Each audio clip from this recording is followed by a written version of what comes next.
Turabasuje mu izina rya Yesu abakunzi ba Girimpuhwe TV aho muherereye, amahoro y'Imana nabane namwe. Uyu munsi tugiriwe amahirwe n'umugisha byo kwakira umukozi w'Imana, ni umushumba uva mu gihugu cy'u Burundi, ari mu gihugu cy'u Rwanda. Imana yamuhaye misiyo yo gukwirakwiza ubutumwa aho ashoboye kugera hose. Rero tugiye kumuha akanya dusuhuze, ari butubwire ubuhamya bwe gatoya. Turaza no kuganira uburyo ubwami bw'Imana bwarushaho kwaguka cyane. Murakoze cyane nk'uko nabibabwiye, Pastor Kenny, mvuka mu gihugu cy'u Burundi, mfise umudamu n'abana babiri. Naje muri iki gihugu ku bwa misiyo kwagura ubwami bw'Imana no kukwirakiza mu mpande zose z'igihugu cy'u Rwanda ndetse n'ahandi, ariko mpereye mu Rwanda kubwo gutanga ubutumwa bwiza. Rero nkiza ngaha mu Rwanda nk'uko babivuze ngo ntangeho ubuhamya gato, ndahamaze imyaka 3 muri iki gihugu, ariko naje muri iki gihugu n'umwe n'Imana, nta nshuti ndahasanga, ata muntu usanga ngaha ari bunyakire, ata kintu nje nzanye gifadika. Icyo naje nzanye Bibiliya yonyine, ariko kubw'impamvu no kubw'umugambi w'Imana no kubw'ubushake bwayo, ubu maze kugira inshuti nyinshi, maze kugira abana benshi muri iki gihugu, kandi ntaho itarangeza inkoresha aho ntarinze. Muri iyo nzira rero ntihabuze ibibabaza, ntihabuze ibindusha n'ibinaniza, ariko Imana yakomeje kunshigikira kugira no kwisaha. Nkaba mvuga yuko ntabwo norara mu musozi, kuko namaze kubona inshuti, namaze kubona abavyeyi, namaze kubona abana, namaze kubyara mu mpande zose. Rero Imana nayigiriye icyizere, kuko iyo ihamagaye umuntu iranamushigikira kubyo yamuhamagaye. Amen. Iranamufasha kubyo yamuhamagaye, ikitugwanya kandi kiguza twova mu murongo w'Imana. Cyambere nuko isi iratugwanya, kandi iyo utaramenya ikikugwanya uteshuka mu kanya gatoyi. Ikigira kabiri, dufite amateka y'ibyo tugenda tubonesha amaso, uko agenda ahinduka, twarebera ku bandi naho bageze, bigatuma twiterera icyizere aho tugeze. Ariko iyo umuntu amaze kugirira icyizere Imana, ikimubwiye kandi ikigiherekeza, nabonye Imana igira aho igejeje, nabonye yarakoze, yaragize ibyikora. Gushika ku isaha nkaba mvuga yuko naje mu gihugu ntazi, ariko Imana izi kandi yaremye, kandi nza mu gihugu ntazi abacu, ariko Imana yo yabaremye bazi. No kugera ku isaha nkaba nagiriye icyizere nabo, nayo imaze kungirira icyizere, nanjye nkayigirira icyizere. Yampaye kugirirwa icyizere ndetse no mu Banyarwanda, nkaba ngiye kubaka itorero ryayo. Rero ubwo nibwo buhamya buto novuga. Mu ntambara ni nka za zindi dusangiye bose, intambara zo kugenda ukabura ibyo ushaka kuba wabura, ariko Imana ikanabyemera yuko ubibura, ariko itabibuze mu gihe gikwiye kandi ikabiguha. Rero ibyo nibyo novuga. Mfise umudamu n'abana babiri, ariko ntabwo twazanye, baracyari mu gihugu cy'u Burundi. Urakoze cyane Pastor, numva ariko nayivuga. Imana iguhereze umugisha mwinshi. Pastor, ntabwo biba byoroshye kugira ngo uhaguruke usige umugore, usige n'abana. Uravuga ko umaze imyaka 3 kuri misiyo y'Imana. Ese ujya guhaguruka, madamu wawe waba waramuganije ku cy'Imana igutumye, nawe akacyumva akacyemera? Kuko hari abantu benshi batumwa n'Imana, ariko bagahura n'inzitizi z'inshuti z'imiryango. Ni gute madamu wawe yabyakiriye amaze kumva ko Imana igutumye, kandi mu gihugu ntekereza ko utarumenyereye cyane? Ku by'ukuri ako kantu no gasobanura ku buryo bw'igihe cy'umugaragu w'Imana Aburahamu sokuruza rwacu. Uvuga igihe Imana imutuma gutanga igitambo cya Isaka, ntiyabiganirije ngo ayibwire umudamu, kuko yaza kuyimubwira zari kuba intambara nyinshi cyane. Cyambere Isara yabonye Isaka amunyotewe cyane, yaza kumubwira ngo Imana yamusabyeho igitambo, ewana zari kuba intambara. Rero nanje mu kuza muri iki gihugu, sinaje umudamu wanje azi yuko nje kuri misiyo y'Imana. Nanje ubwanje nari narabibwiwe, ariko sinari nzi ikinzanye. Naje mu nzira y'ubuhunzi, nitwa ko mpunzi. ndaza ariko muri icyo gihe nsubiye inyuma gato harabayeho intambara nkorera umushinga mu gihugu cya Kongo gushikaho kuko Imana yari yantuye ko abakongomani abarundi imbwira yuko ishaka ko mba mu murimo wayo cyane si uko ntari mu murimo wayo ariko nari no mu bindi muri icyo gihe ikintu cyabaye baje kunshakisha mu kunshakisha icya mbere ngira ubwoba bwo mu mutima maze kugira ubwoba bwo mu mutima n'ibaga mbona ndayishyize ku mugongo yuko baza kumbona nta kintu rero nazamvuga ati ninatwara Bibiliya barabona ko ngiye kuvuga ijambo ry'Imana Bibiliya rero niyo nazanye madama azi ko mpunze gushika no kuyisaha uretse Imana igenda imwisangira ikamwisangira byaragoye cyane kugira asobanukirwe kandi yongere anezere gucyo ndimo ngo yongere atemere imyaka 3 utari kuramubona kandi bivanye n'ibyo yarashaka cya mbere apparence physique kukubona ibyo wahora umukorera bitari ko birakoreka nk'uko bikwiye ziba ziri intambara ariko icyo nizere icyo shimira Imana nuko yambwiye yuko ninakora inkaba mu byayi izaba mu byanje ikindi nacyo ariyo yamuhaye umudamu ariyo nayo iyo kumurinda imurinda nakomeze kubona rero Imana irandindira umuryango gushika ku isaha ariko imaze gusobanura kandi n'umudamu amaze gusobanukirwa misiyo yanje ariko mbere atayimenye ariko uno munsi amaze kuyisobanukirwa kandi akagirira icyizere yuko Imana igiye kuduhuza mu gihe nk'iki nk'uko Imana yabivuze ndibuka Imana ibimbwira pastor yambwiye ngo mu gihe gikwiriye izonzanira umudamu kandi ntiyambwiye intambara ndiko nzohura nazo yambwiye ngo niwasubira inyuma ukaja ku mupaka urupfu rusanga ku mupaka ariko ndareba ndavuga ati urupfu rwo ku mupaka no kuguma ngaha ninapfa kanzika gatoya nzokwibagirana ariko basi akume basi yagira ishavu ababare ariko yumva ko nkiriho ariko kugera kw'iki gihe rero mfite icyizere Imana yo yambwiye yuko igiye kunzanira umuryango ni naco sengera nayigirira icyizere kandi nkora ibyayo nk'uko bikwiye kandi nanje ndihamiriza ubwanje yuko nkora ibyayo nk'uko bikwiye rero Imana igiye kunzanira umuryango kandi gushika ku isaha tunezerewe Imana mu ntambara zarahabaye ariko twabanje turazifunga ndafunga amatwi ibyabonesha amaso ibyo numvise amatwi ndafunga amatwi ariko nkurikira Imana kubyumbwiye iki gihe rero niteze umudamu iby'Imana iza kunkora kugira basange muri iki gihugu ndiko ndubaka umurimo urakoze Imana ibahereza umugisha bakomeje gukurikira iyi televiziyo na Pastor Eric uriko tuganiriza Imana imuhereza umugisha ntabwo ari ibintu byoroshye ariko Imana niyo kwizerwa kandi bigaragara neza ko iyo umuntu yemereye Imana akabana n'Imana Imana itajya imureka rero mbere ko tuganira icyakorwa kugira ngo umuntu yagure ubwami bw'Imana waciye mu bihugu byinshi wavuye Burundi nyura muri Kongo uri muri iki gihugu cy'u Rwanda ndagira ngo nkubaze gato mbere ko tuganira Imana igutuma ni izihe mpano wakoresheje ni izihe mpano ushobora kuba ufite kuko iyo Imana ihamagaye umuntu abantu bagira impano zitandukanye hari ugira impano yo gukoreshwa ibitangaza hari ugira impano yo kubwiriza hari ugira impano yo kwigisha hari ugira impano none mu gukorera Imana kwawe nk'umushumba ni izihe mpano ukoresha mu murimo w'Imana urakoze cyane bivuze ko icyo impano Imana iguha impano bivanye n'umusozi ugezeho ikaguha impano bivanye n'ibyo musozi ukeneye k'uwo musozi impano nkuru y'izindi ni impano y'ivugabutumwa twese twahamagariwe kuvuga ubutumwa bwiza ariko nyuma y'ibyo bintu byose hari igihe ushika ku musozi ikagira kwihishura mu buryo bwo gukora ibitangaza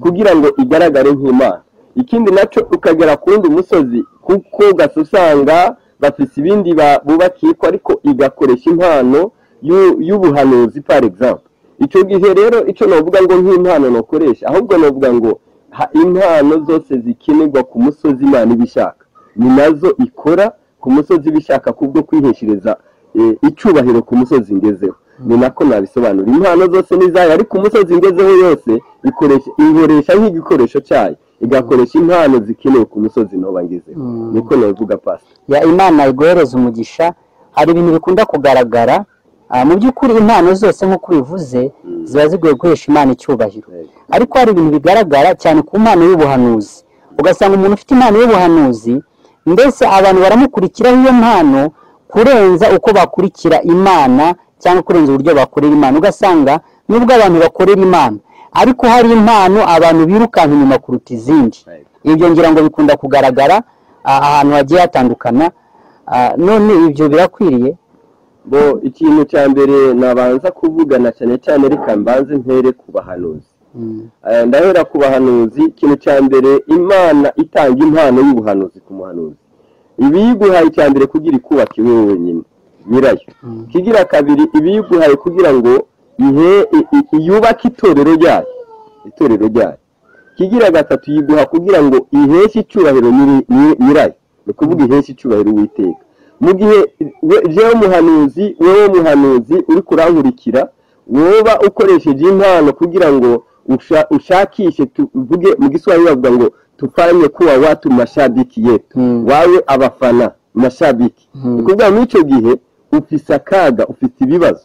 Ahubwo muri icyo gihe icyo ari cyo cyose, niyo wahagaze uvuga ngo ntabwo ari jewe, Imana iraza gukora ibikwiriye. Nacyo gituma ba bantu bose tuba turiko turigisha, dukwiye kubigisha muri ya mpano, ntibizere cyane ibyo turiko turagira, ahubwo bizere Imana cyane iri kiradukoresha ibyo bintu. Kuko mu gihe muri absence yacu cyangwa mu kubura kwacu, mu gihe tudahari, benshi barasubira inyuma, benshi bagahagarara, kuko bubakiye ku buhanuzi cyane gusumba uko tububakiramo Imana cyane. Ni nacyo gituma abantu bose badukurikira mpereye ku muhanuzi, yubaka impano imukoresha, ariko ayubakiremo Imana cyane mu mitima y'abayikurikira, abubakiremo Imana. Kandi usaba ndetse n'abakurikira impano y'ubuhanuzi, abakristo, mvuga ngo bakurikira Imana iri mu bakozi bayo cyane gusumba impano yatanze. Kuko kenshi iyo impano, kuko Imana ikoresha impano zayo ku gihe cyayo. Yewe cyonze amateraniro ashaka kurangira, ngo habuze ijambo ry'Imana atavuze ngo iravuze, birashoboka. Ibyo byose birashoboka. Rero nimba nubakiye kumva ngo si iravuze, sirumve yuko yavugiye mu ijambo, n'iki gihe nzosenyuka hakiri kare, nzohagarara hakiri kare. Ariko ibikwiriye ni uko natwe abahanuzi ndetse n'abakurikira abahanuzi dukwiye kubakamo muri ya mpano, tukubakiramo Imana mu bayikurikiye, ndetse n'abakurikira abakozi b'Imana kubivanye n'iby'Imana yabashizemo, bumve yuko ari Imana atari abantu bariko barabona mu icyo gihe. Bubake Imana mu buzima bwabo gusumba uko bubakira ku mpano. Ndumva ariko no bivuga. Imana iguhereza umugisha. Ibyo uvuga nibyo. Hanyuma Pastor, watubwiye ko waciye mu bihugu bitandukanye, wanyuze i Burundi n'ahandi, uri muri iki gihugu. Birashoboka ko n'ejo uzahava ukajya mu kindi gihugu, kuko iyo umuntu afite misiyo yahawe ntabwo ubuza ugomba kuyigeza, aba ari henshi. Kandi none aho wanyuze ubona umurimo w'Imana ukorwa kimwe?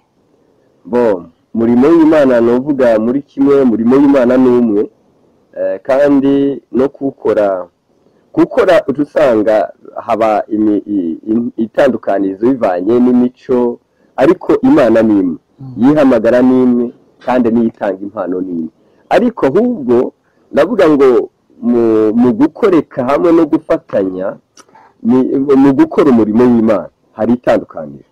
Hakaba itandukaniro, hariho ababyumva cyane, ahantu bumva Imana cyane, n'ahandi usanga barakomeretse, bumva yuko kubabwira Imana ari ikindi kintu, bumva yuko batabyumva, biba bigoye. Ahubwo ikintu novuga ku bantu bo batwarahamagawe cyangwa gukora umurimo w'Imana, hari icyo tuba dukwiye gukora kugira ngo umurimo w'Imana, icyo nabonye dufate muri iki gihugu, nabonye umurimo w'Imana abantu bose, reka ndakivuge muri lisansi. Muri lisansi ngomba kuvugamo abantu bose barihugiyeho Ikinyarwanda. Umuntu wese yubaka akantu nk'akazuki, akubaka iki kitirirwa izina rye. Rero muri icyo gihe rero n'ubundi iyo ahagurutse biragoye ahagera, kuko wowe aho wageze ukwiye kuba wofasha ubundi kugira ngo twagure misiyo y'Imana. Reka mfate urugero rutoyi Pastor, tugende gatoyi. Urabona ngira wamubibona muri entourage ahantu tuye, wamusanga hariho akabare kamwe kari ngaha, akandi kakaba kari ngaha, ugasanga ni tubiri kandi bose baratunyweramo. Aha ntibigera bashwanira abakiriya ngo bagwane, kandi bose usanga nabo mbona umwe afise ikidakonje akagenda kwa mugenzi we agasaba igikonje, kandi akakimuha cyane bakabihana. Ariko nabonye mu bakozi b'Imana igituma umurimo w'Imana naho tuba tugeze icyo nabonye ngaha mu Rwanda ubwira uhagurutse icya mbere bagira ikintu cyo kumusenya kugira ngo asubire hasi ntibanezerwe nuko abantu bamukurikiye yagize abantu ahubwo bumva yuko afise n'ibindi bintu ariko icyo rero nicyo nagenda abona nisanze rero nsanga yuko hari umwuka wo kwikunda kandi uwo mwuka wo kwikunda ni imbogamizi ituma umurimo w'Imana utaguka ngo ukomere ukaba ufise igitutsi ntitwubakana turasenyana igihe cyose ikindi nacyo ni ugaza usanga ngiye kuri radiyo cyangwa kuri televiziyo ubutumwa aho gutanga ubwo nahawe nkatanga nza kuvuga ibyo numvise ahandi ariko siko byari bikwiye kimwe uzi pastor dushobora kuba ibikoresho bya Satani tutabizi ko tuzi ko turiko dukorera Imana dufata urugero hariho akantu mba mbonye nkaca ngena kuri televiziyo nkavuga dufate numvise umuntu w'umuhanuzi akavuga ngo abahanuzi bagenda bakagira ngo bamwe ngo basaba ibi ngo bagasaba ibi ikintu kiba gikwiye ikosa rirabaho kandi nta muntu atagira inenge ariko ahubwo muri ya nenge ukwiye kuyubakiramo ikindi kintu gihesha Imana icyubahiro ugatunganyaho muri kumwe udasenya abandi kuko uri kurasenya na wa wundi ubaye ikindi gikoresho cya Satani nibyo rero nize muri iki gihugu ariko hari n'ikindi nabonye twoshobora kubaka kugira ngo tugere ku murimo w'Imana wubakike ikintu nabonye kandi nsengera nifuza mu bakozi b'Imana nabonye habuze ikintu cyitwa ubumwe sinzi yuko nawe wabibonye narabibonye ndabirahari ubumwe cyarabuze iyo habaye ubumwe ikintu cya mbere habanza kuba urukundo iyo bamaze kuba nigeze kumva igihugu kimwe baza babona igihugu ni ibihugu by'Abarabu hiye ngira nuko hari abayisilamu benshi baza bafata umuntu Imana ihagurukije baba bafise ya forum pastoral Imana ihagurukije baba bafise agakese ukuntu babiteguye kandi igihe cyose leta ibizisha kubufasha mu itorero ariko bivanye ibyo byose biva kuki biva ku kuntu tuba twubatse bwa bumwe bakabura aho bamenera turubakana twageraho amakosa aboneka tukagira ahantu dukubitanira sibyo ariko twagera kuri tele Pastor Kenny na Pastor Eric tugufise ishusho y'Imana twese kandi tukubakana kuko twatumye n'Imana imwe ariko tukaba dufise ahantu dukosorerana amanenge icyo gihugu rero bagize communauté bagira iyo forum bakaba bafise n'ikigega cyabo bakaba babona umuntu Imana ihagurukije urugero hariho guhaguruka umuntu akaba afise impano urugero kagira impano y'ubuhanuzi ariko atari by'Imana yamuhagurukiye ngo aze kubaka itorero ariyo kubaka kugira ngo yubake itorero iri munsi y'umushumba runaka n'icyo gihe bakabyiga babona yuko uri mu muhamagaro by'ukuri bwo kugira ngo Imana buwagura ubwami bw'Imana bagaca bafata muri cya kigega cyabo bakakubakira kuko uba ugarutse kandi muri bwa bumwe kandi hari n'ibyo uzogarukana kandi muri cya kigega bakakubakira babona ibindi nabyo ugiye gukora bya bintu byo tukisha umurimo bakareba kariyeri yawe ibyo ushoboye gukora bakabigufasha kugira ngo kandi umutima ntibawutakaze bakaguma bagugumanye ariko ugakora ibyo ushoboye kugira ubwami bw'Imana bukomere nicyo rero nagiye mbona kandi nifuza muri iki gihugu cyacu cy'u Rwanda twagezemo nifuza yuko twakora mu kugira ubwo bumwe tugahuza imitima abapastori tugahuza kenshi wamusanga abapastori bato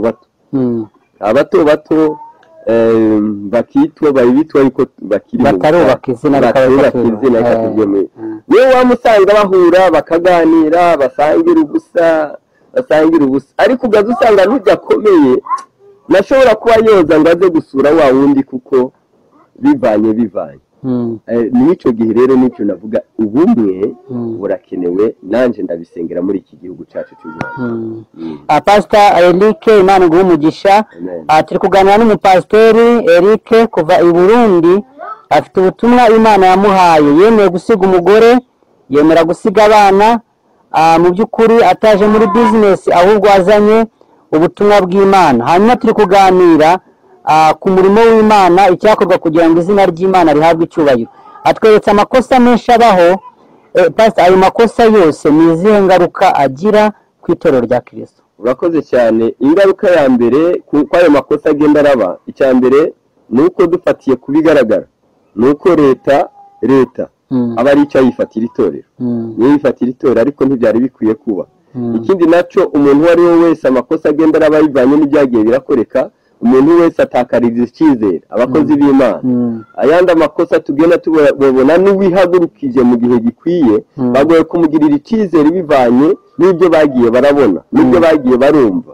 Ibyo byose rero bituma batakigirira icyizere umurimo abakozi b'Imana ndetse n'abari bagiye gukizwa, bivanye na kwa kuntu bagenda twa tuntu two kuba batubakana, bituma na ba bandi badahagarara nk'uko bikwiye, bakumva yuko na bya bindi byo hari icyo bavuga ngo baje gukora business. Iki kintu sinzi yuko umaze kucumva. Ndacyumva cyane.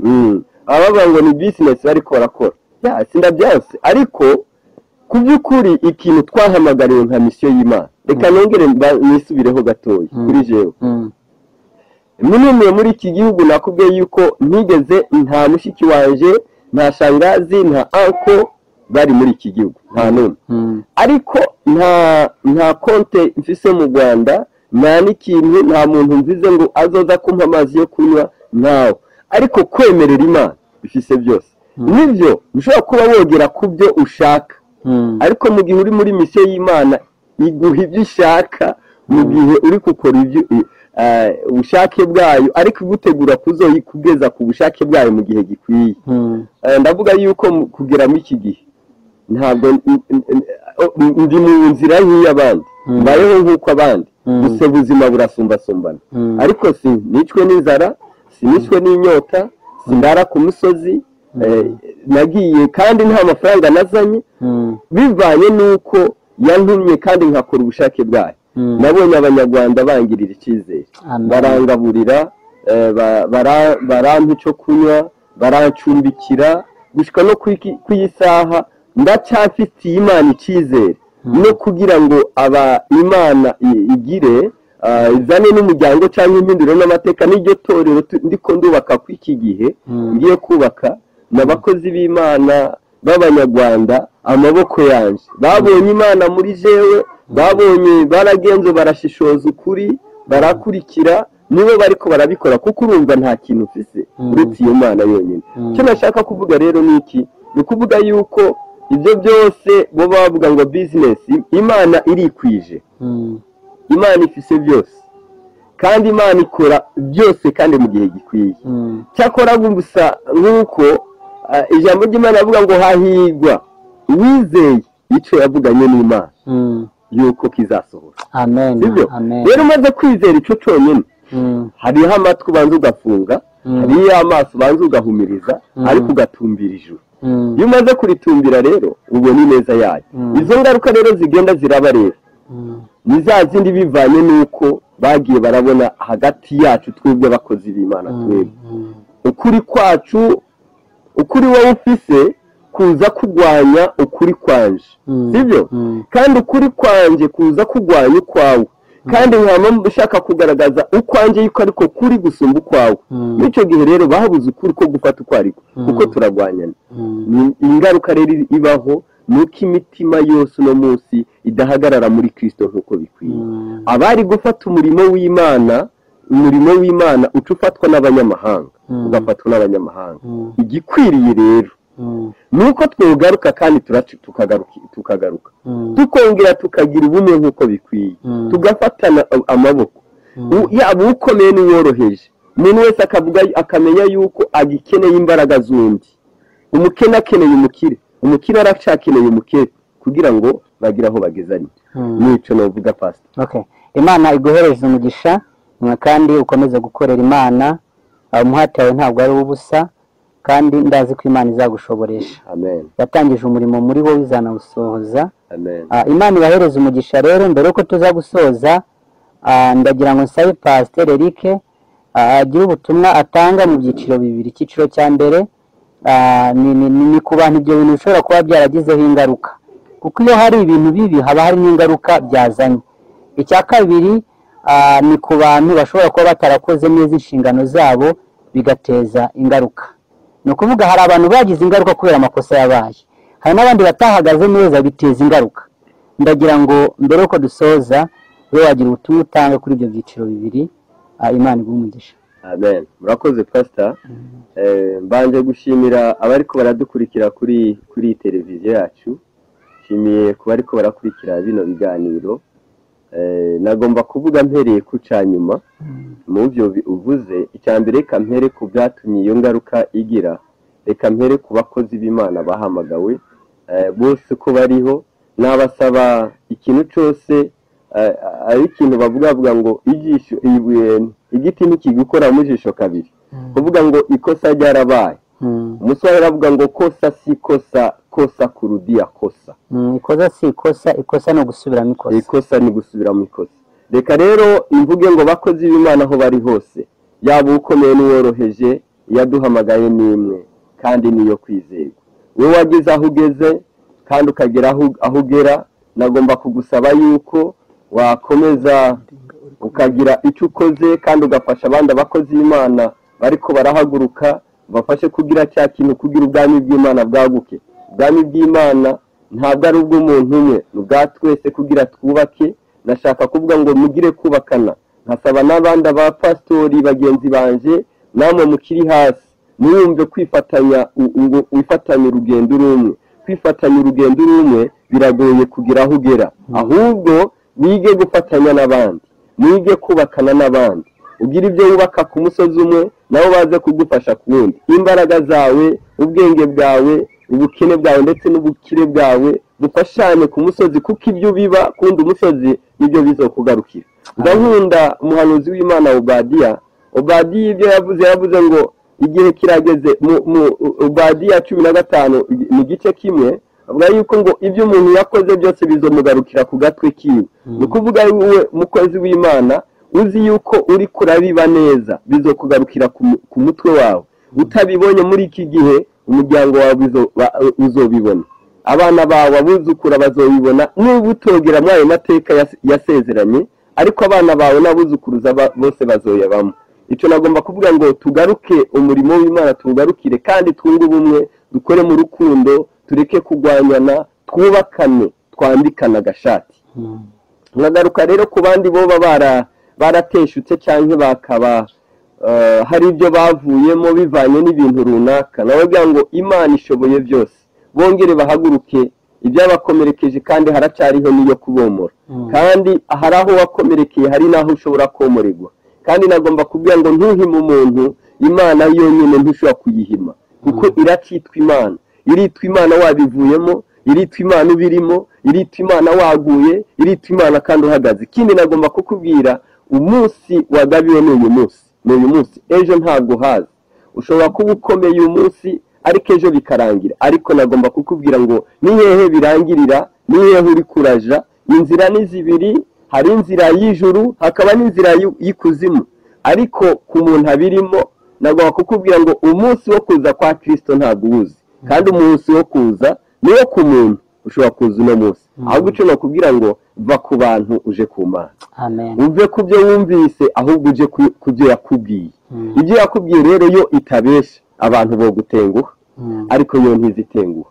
Nagomba kukubwira ngo wongere ukomere, ugarukire Imana. Ndabakunda cyane. Murakoze cyane. Amen.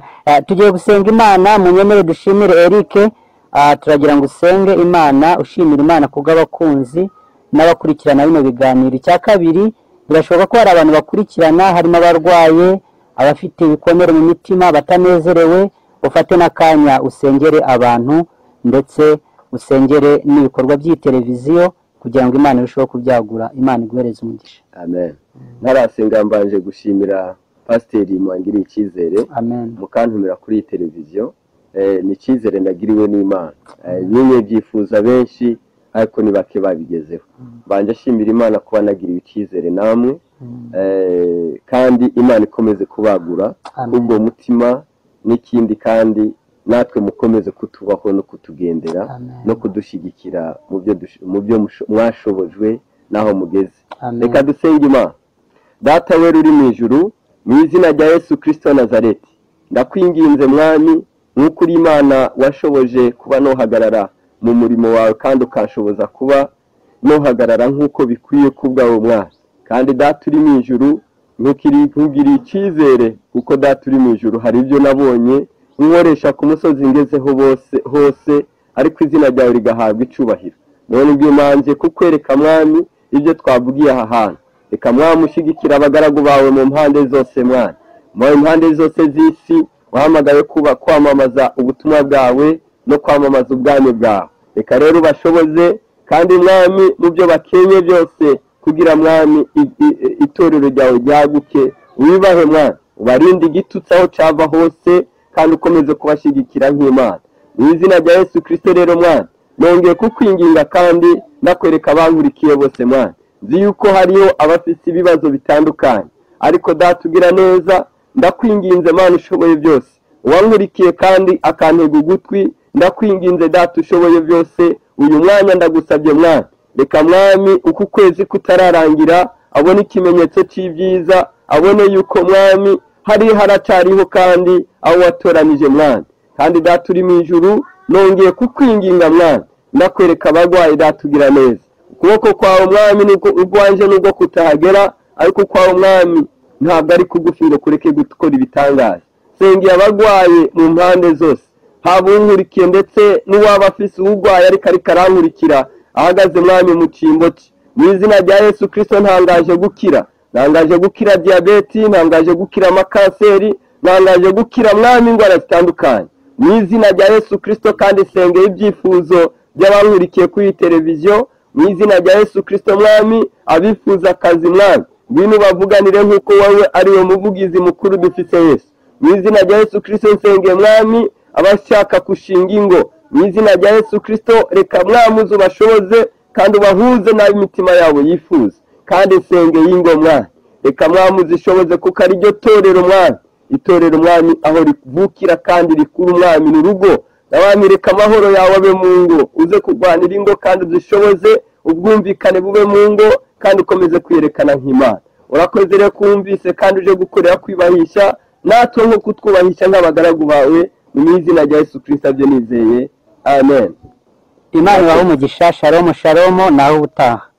Urakoze no kwamamaza ubwami bwawe. Reka rero bashoboze kandi mwami mu byo bakenye byose kugira mwami itorero ryawe ryaguke wibahe mwana. Ubarinde igitutsi aho cyava hose kandi ukomeze kubashigikira nk'Imana. Mu izina rya Yesu Kristo rero mwana nongeye kukwinginga kandi ndakwereka abankurikiye bose mwana. Nzi yuko hariho abafite ibibazo bitandukanye ariko data ugira neza ndakwinginze Mana ushoboye byose. Uwankurikiye kandi akantega ugutwi ndakwinginze data ushoboye byose uyu mwanya ndagusabye mwana. Reka mwami uku kwezi kutararangira abone ikimenyetso cy'ibyiza abone yuko mwami haracariho kandi aho watoranije mwana. Kandi data uri mu ijuru nongeye kukwinginga mwana ndakwereka abagwayi data ugira neza. Ukuboko kwawe mwami urwanje nubwo kutahagera ariko kwawe mwami ntabwo ari kugufi ngo kureke gukora ibitangaza. Sengeye abagwaye mu mpande zose haba unkurikiye ndetse n'uwaba afise urwaye ariko arankurikira ahagaze mwami mu cyimbo cye. Mu izina rya Yesu Kristo ntangaje gukira diabeti, ntangaje gukira amakanseri, ntangaje gukira mwami indwara zitandukanye. Mu izina rya Yesu Kristo kandi sengeye ibyifuzo by'abankurikiye kuri televiziyo. Mu izina rya Yesu Kristo mwami abifuza akazi mwami ngwino bavuganire nk'uko wowe ari we muvugizi mukuru dufite Yesu. Mu izina rya Yesu Kristo nsengeye mwami abashaka kushinga ingo. Mu izina rya Yesu Kristo reka mwami uzubashoboze kandi ubahuze n'imitima yabo yifuza. Kandi nsengeye ingo mwami reka mwami uzishoboze kuko ari ryo torero mwami. Itorero mwami aho rivukira kandi rikuru mwami n'urugo. Mwami reka amahoro yawe abe mu ngo uze kurwanira ingo kandi uzishoboze ubwumvikane bube mu ngo kandi ukomeze kwiyerekana nk'Imana. Urakoze rero kumvise kandi uje gukorera kwibahisha natwe nko kutwubahisha nk'abagaragu bawe. Ni mu izina rya Yesu Kristo abyo nizeye amen. Imana ibahe umugisha. Shalom shalom naho ubutaha.